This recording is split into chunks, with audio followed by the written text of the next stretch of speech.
Hey guys, welcome back to the Wood and Metal Workshop. We're not in the workshop, we're in the basement. So we've got a quick little project that comes on very handy around the shop and the house and out in the field.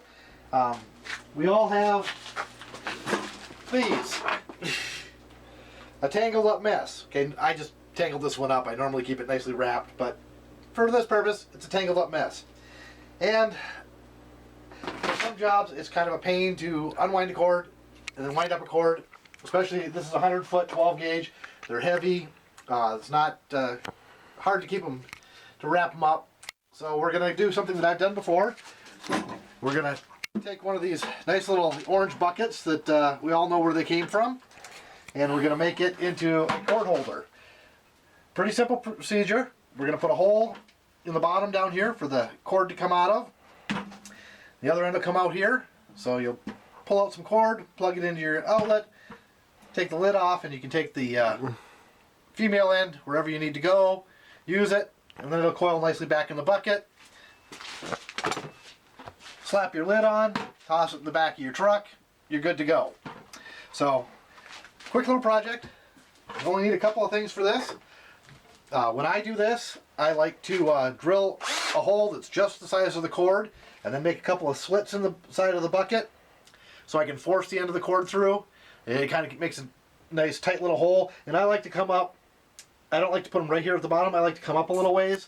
That way, if it's sitting in the back of a truck or something, it's somewhat out of the weather. You won't get any water filling up your bucket. So, first step, drill a hole. You're going to come up about 2 inches.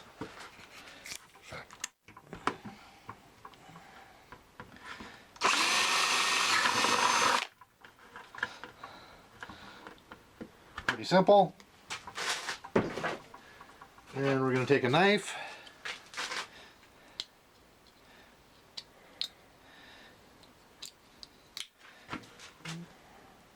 Careful with your hands. And just make a little slit going each way.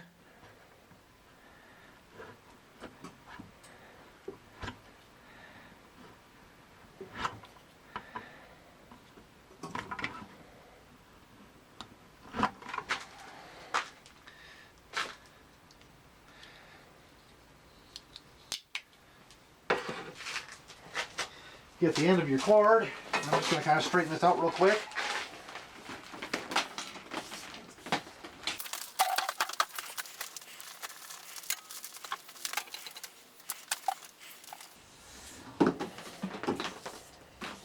Now, I usually only do this with cords that I'm going to transport, that I'm going to carry around in the truck. That way I don't have to worry about it becoming undone in the back of the truck, or in the back seat of the truck, or in the toolbox.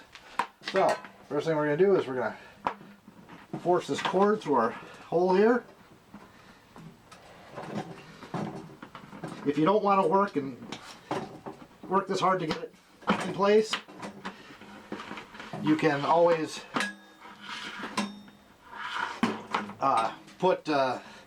drill a bigger hole. So,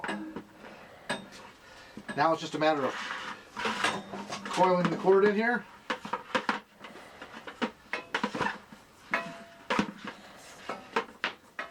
Once you get it shaped to the bucket a few times, it'll go back in much easier.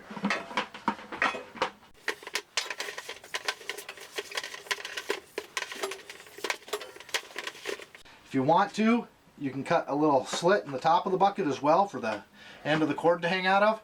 I usually don't do that. I like to keep the lid solid.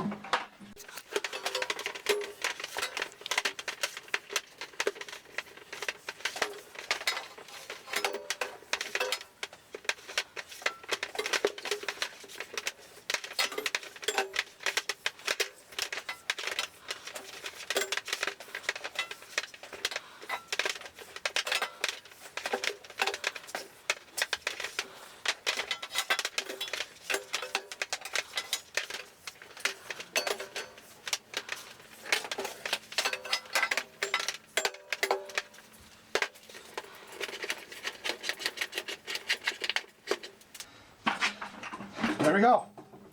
The 5-gallon bucket's just about perfect for 100 feet of cord. You can find some of the 3-gallon ones that are really nice for 50 footers, or the 2.5 gallons are really nice for 50 footers. And like I said, I'm gonna pull the lock ring here because I want to be able to get into it easily.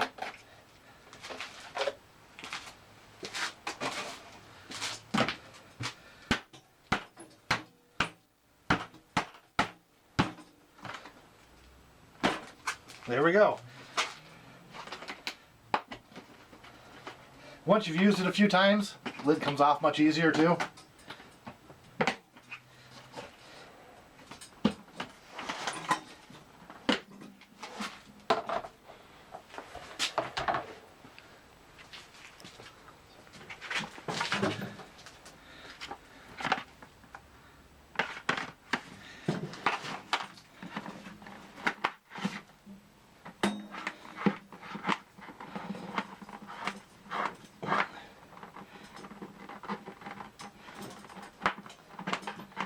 One word of caution, if you're going to be doing a lot of heavy work with your cord, pull it out of the bucket, because if it's in a coil like this, it can heat up.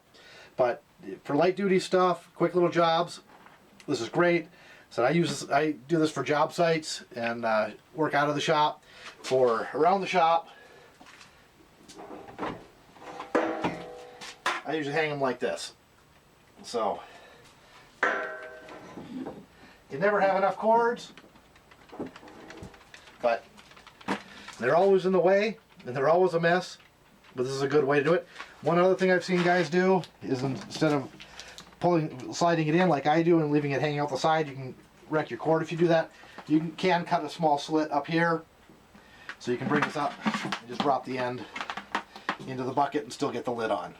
So catch you next time, guys. Thanks much for watching. Remember to comment, like, and subscribe, and we'll catch you in the next video.